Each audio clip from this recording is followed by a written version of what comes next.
Hi, lovelies. How are you? How are you today? I feel like singing.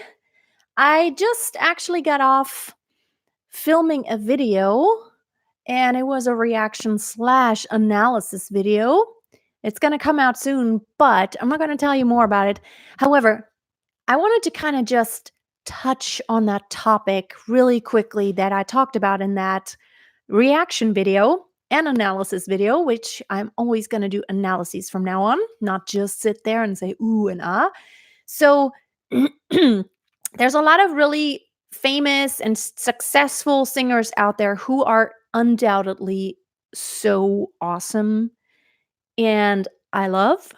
However, there are also those same singers who, although they are totally awesome, their voice has changed quite a lot over the years and their voice has actually deteriorated.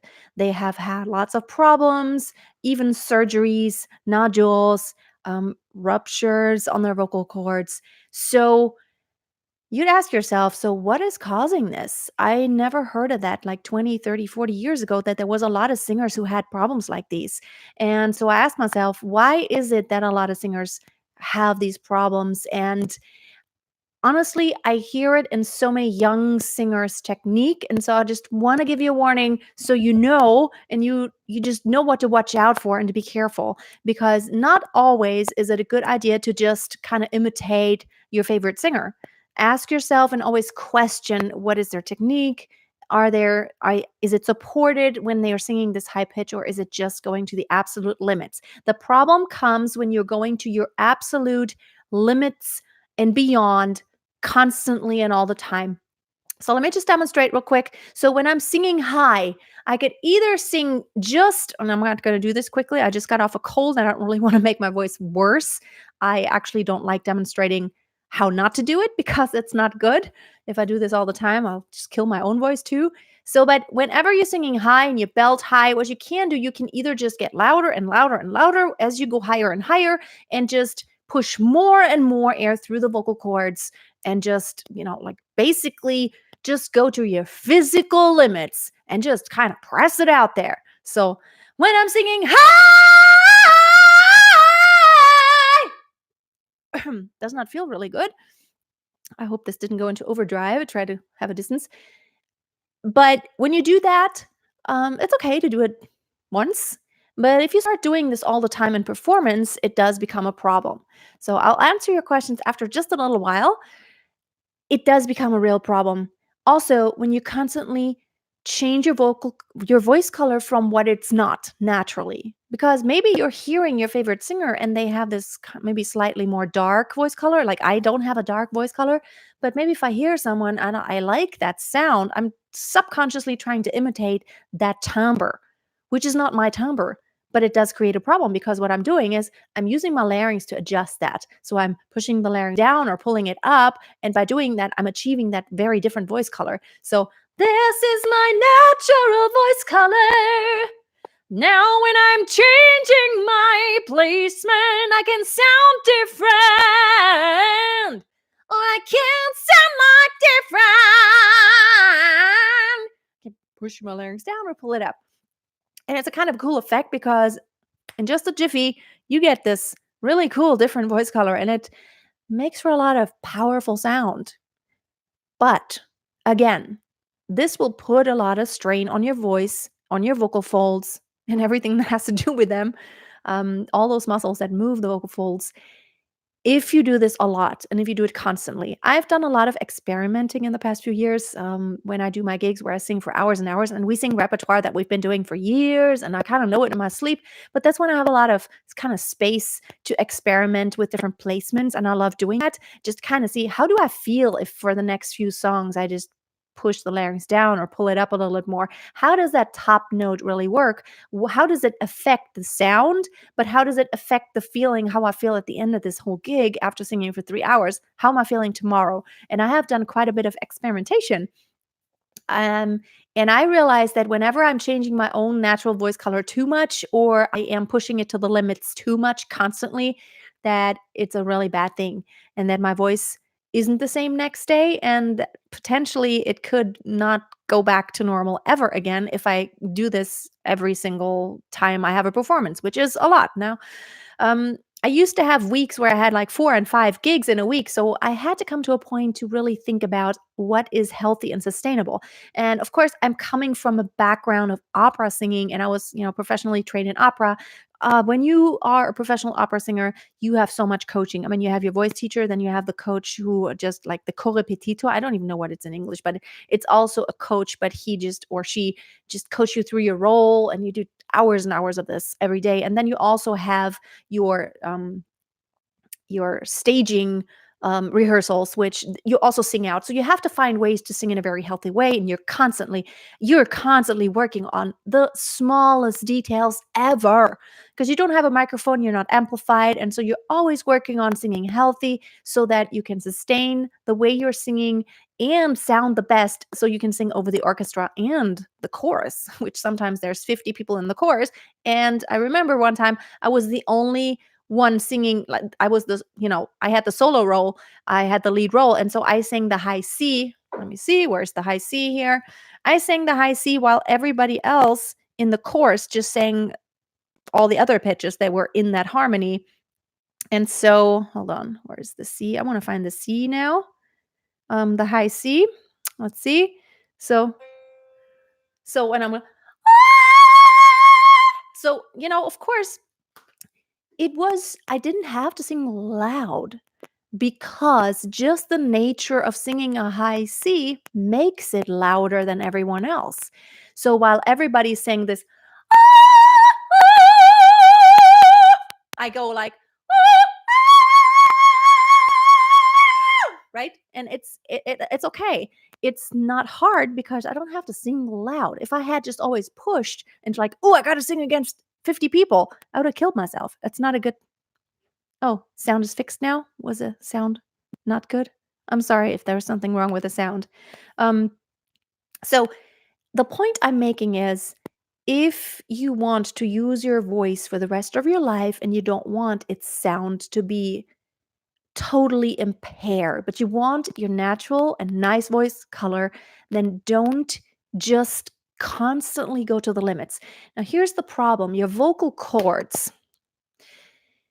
Ideally, when you sing with high pressure, you have very tight vocal cord closure because that prevents that airstream from just kind of rubbing against the vocal cords. You want to basically translate all the air that moves through your vocal folds into the pitch vibration that you're trying to sing. So the more you're losing air that is not translated into the pitch, the more you're going to have, first of all, other sounds like breathiness, even in chest voice too, and I can't even do it. And I don't really want to do what's not good, but here is a sound. I'm pushing too much air, too wide airstream. There's not enough subglottal compression. That means the compression that happens before the airstream hits your vocal folds and moves through, then causing the vocal folds to vibrate, which need to be tightly closed. So that tight closure in combination with that high pressure that comes from your support from the core. So there's dense air pushed against the vocal cords, or not against, no, not against, through. And that opening, like that vibration, the vocal folds are opened just enough to create that vibration that causes that pitch that you want to hit. Now, if you have this wide gap, there's a lot of sound, there's a lot of air escaping that is then not translated into the actual pitch that you wanted. Sometimes you want that, but you should never do that with high pressure. You should take the pressure out. The subglottal pressure always stays, but the amount of air that comes out, that that exhaling, the wider that exhaling airstream becomes, the more it strains your vocal folds. So whenever you sing falsetto or you want breathy sound, it's never in a place where you're just totally singing to your limits volume wise. It's more like, I'm singing softly, softly. And I'm even singing softly down there.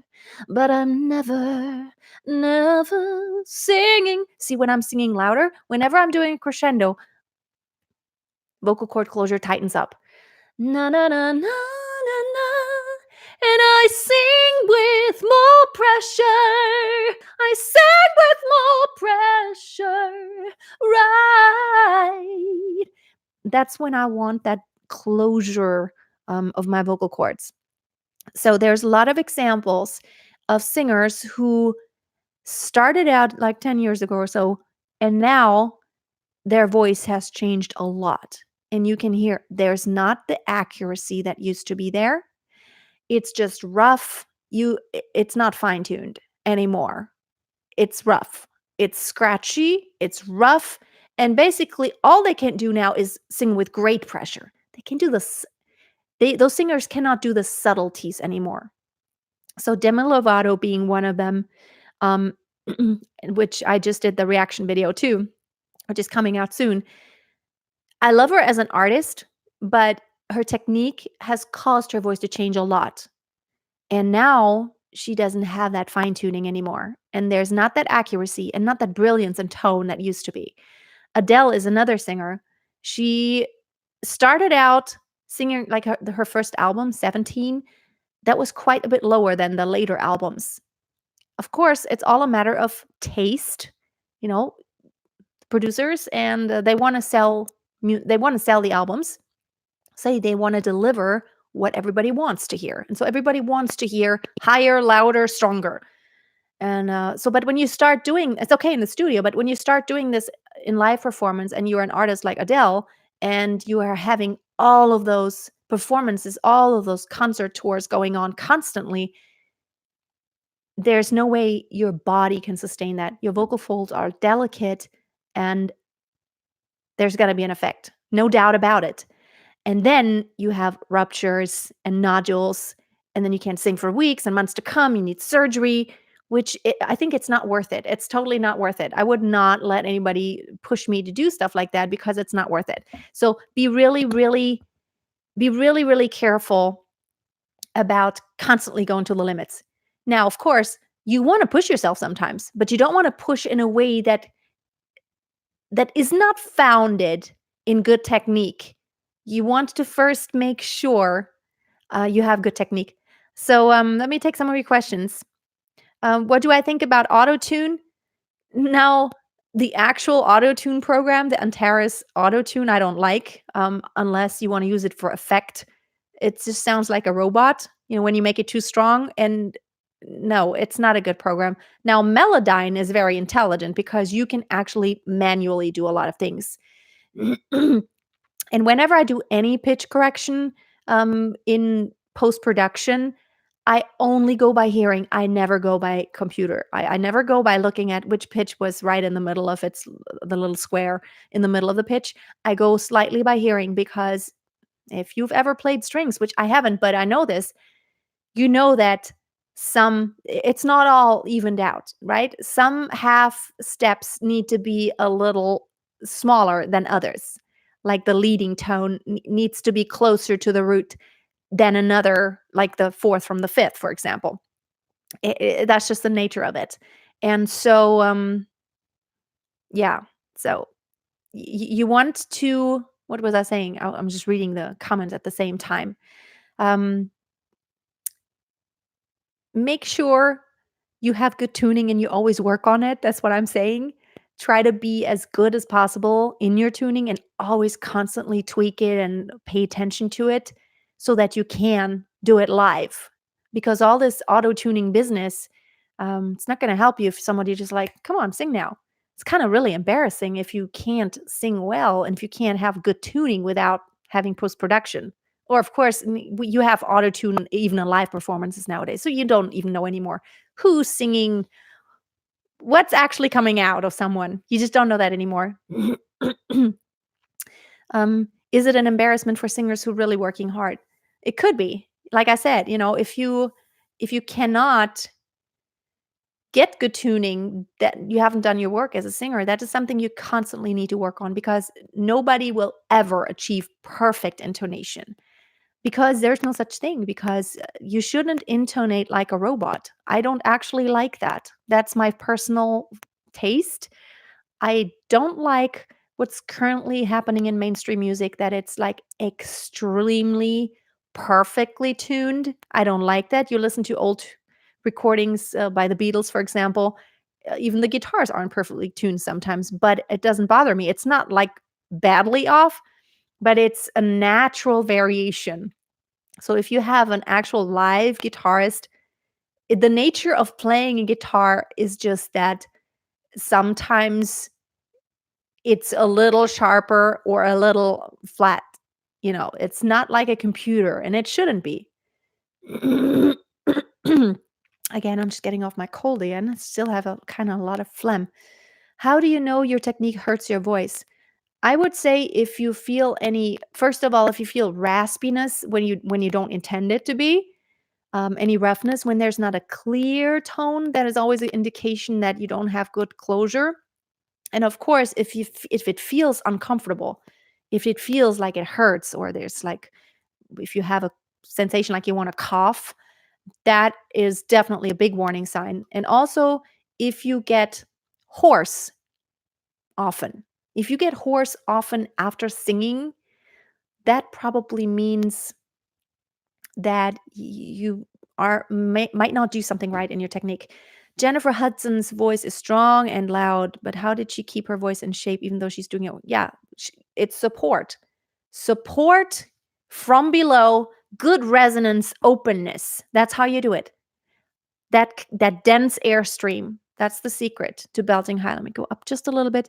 Um, Bohemian Rhapsody tuning, zero pitching. Yeah, it's just a raw thing, and 100% Freddie Mercury. Yes. And you know what? He had awesome intonation, but there's humanness in it. And I love his live performances that were just 100% original. There's no on stage plugins or racks that were like tuning his voice. And I appreciate those kind of performances so much more. Okay, let's see. Um, how could these artists tune their voice again? Um, I have learned how to use subharmonics in my vocal cords. Well, basically, you want to utilize the phenomenon of overtones and using, adding overtones to the actual raw pitch that is produced by your vocal cords. That's why we always work on resonance and opening up the sound, because the vocal folds themselves, it's like a guitar. If you just pluck a string without the body, it sounds very different than adding that whole body, which gives it warmth and amplifies it. And it's the same with a voice. Your vocal folds create the pitch, which is then amplified and added to by all those spaces you have like going on in your body, like your head and your chest. And that's how we affect that sound. Okay, would a voice like Nora Jones belt?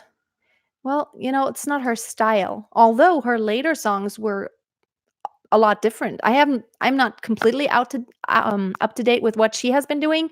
I love Nora Jones, but I'd say she has stayed true to her style and her voice and her strengths. Which, why do you have to belt? Not everybody has to, right? So actually I didn't want to make this a long live stream. I just wanted to jump on quickly. Um, by the way, big bad. I made a big mistake. I have been announcing my master class and giving out a coupon code, and the coupon code didn't work. It was a glitch in the system. It was just a software thing. I have fixed it since. So if you have tried to register for my master class, somebody just told me yesterday, I'm like, oh my goodness, and I fixed it. It is fixed. So that $100 off for the early birds is still on until May 15th. So if you want to work with me for 4 months, over the next 4 months, check out masteryourvoice.tv, click on masterclass and you'll find all the details, and you can get a $100 off discount if you register before May 15th by using the coupon code earlybird in one word, and it's working now. Just in case you have tried to register, I'm going to send out another email today to everyone who is on my email list. I had no idea. It was just a glitch in the system. Well, thank you, Gaurav. My cold is actually so much better. It's just I still have some junk on in my throat, and it's draining. Like my sinuses were like crazy. Were like they were so congested, and I had this on my bronchial, tree. There was so much junk, and I still kind of have junk, but it's all coming out now. But it's totally stuck in my throat. Right now, it's okay. Have you ever heard of Mandy Harvey, the deaf singer? I think I've heard of her, but I've never watched her. She uses visual tuners and feels the beat with her feet. Awesome. And by the way, even hearing, depending on what kind of hearing impairment someone has, um, it doesn't mean they hear zero. They probably hear just a little bit, just the vibrations, because you can feel it in your body also. Help. Hello from Denmark. I'm a singer that constantly hurt my throat because I sing AC/DC with a correct voice and I sing over what my voice can take. I have a concert on Saturday. My throat hurts. Oh, I'm sorry to hear that. Okay, I'm always the one who has to sing AC/DC when I help out with a band, a friend's band, because it's too high for him. So I always have to sing those. And I would just say, try to go into head voice sooner than later. That's just I try to just go into head voice. It's just a matter of how. You can either go I don't know the words on ba-da-da-da, ba-da-da-da, back in town. Sit down, you mouse me round. I'm actually doing head voice when it's too high, and I wouldn't attempt this in chest voice. So it's basically nasal head voice. And it sounds you could fool someone into nobody really knows what register you're in. It's not like ba ba ba ba ba. It's kind of heavy, and I'm gonna hurt my voice. Ba ba ba ba ba. So just really mix it. I have a video that's called "How to Sing Head Voice Like a Rock Star," I believe. If you want to check that one out, it's like using head voice and making it very pingy. So you have to work less hard when you make it really pingy. It's like ping, ping, ping, ping. And when you're just this high, nobody really knows the difference because it's not the song, singing AC/DC sometimes, especially those, like Highway to Hell or TNT. It's not about beauty. It's about being accurate in pitch and having the expression, the expressiveness, and really getting the message across. And if everybody's partying, and it's not about sounding beautiful and perfect. I mean, yes, intonation needs to be accurate, but it's better for you to switch into head voice sooner than later if it hurts your voice all the time. Because, I mean, those songs are crazy high for a guy, which is why our singer doesn't sing it. Jillian says, sounds like a witch's cackle. Yes. That's how it sounds. I wonder about my voice type. I'm trans and my voice's function has changed drastically. Okay, so my head voice can spiral up to E flat 6 when allergies written. Okay, well then it's really funny because for some people, allergies cause the voice to kind of be squeaky and higher, and for some it causes them to be lower. My mom, when she gets a really bad cold, she gets a really low voice. And when I get a cold, I sometimes get like, I get a squeaky voice. Yeah, like whenever your body's hormones change, your voice could be drastically affected. I mean, the same happens when you're, going through puberty, and then even females have a change in voice, coming from childhood to adulthood. And then I've talked to a lot of women who, like pre-menopause and past menopause, their voice changes too. So that is just something that's when knowing technique really comes in because you just kind of have to accept that your voice color may change, but the technique stays the same. Those principles always stay in place, right? You want to be supported, you want to be from the core, and you want to open those spaces. You want to look for resonance. The resonance is going to sound different as your body changes and as your hormones change, right? So that's all I can say about that. I've been very blessed in my life to where my voice never changed like drastically. It has changed, and I think your voice will always keep on changing throughout your life. That is a natural thing. So it's almost like you have to kind of go with it. I mean, your body will keep changing, right? As we get older, things change, and it's normal. Your voice has some changes too. And like, my skin changes, my hair changes, I don't know, my shape changes. I've never changed my dress size, but like the body does change, and so does your voice. Okay, I just actually want to. Don't have much more time. I want to get jump off here. Um, aging, but aging is a great thing. I think it's great. So let me just take a drink here. Mm. Did I tell you ever that I'm loving my lattes? I like not coffee. This is matcha latte that I make myself with nice actually ceremony grade matcha, which is really expensive, but I just love the taste of it. And then I also make turmeric lattes with turmeric and milk and black pepper. It's healthy, it's good, and the matcha latte contains some caffeine, but the matcha releases the caffeine gradually and slowly. Not like coffee releases caffeine like you get this blast. So it's like I've learned how to sing 3 times, all with struggle and improvement. Well, as long as there's improvement after the struggle, that's a good thing. How to sing high head voice like soprano, because I always flip into falsetto and I can't reach further. Then it doesn't even matter if you're a guy or a girl. Probably you should check out my videos, how to sing opera. And I have some of the basics. I have like, I think 6 videos that are about some of those principles of singing soprano, and you can check that out. It doesn't matter if you're a guy or a girl, it's the same principles. You just probably have to use different pitches because I can only demonstrate in my own voice. And, my high C will be like probably in a different place in your voice. Okay, any tips on how to improve diaphragm breathing? You should probably watch my free course, 7 Days to Perfect Support, because I do talk about breathing there. It's free. I don't know if you've taken it, but just go to my website, masteryourvoice.tv, go to the page free stuff, and you can just get that. It's like 7 videos, and it teaches you about breathing and support. Oh, see, as I'm inhaling, there's this weirdness in sound. Do you hear that? It's kind of strange. Kind of weird, like there's air leaking somewhere. Okay, Kim says, cool, thanks. I have never gotten any vocal training and I never warm my voice because I feel like it doesn't work. But thanks for your help. I will try that. I can sing almost every AC/DC songs, but it hurts. Yeah. So you wanna definitely make sure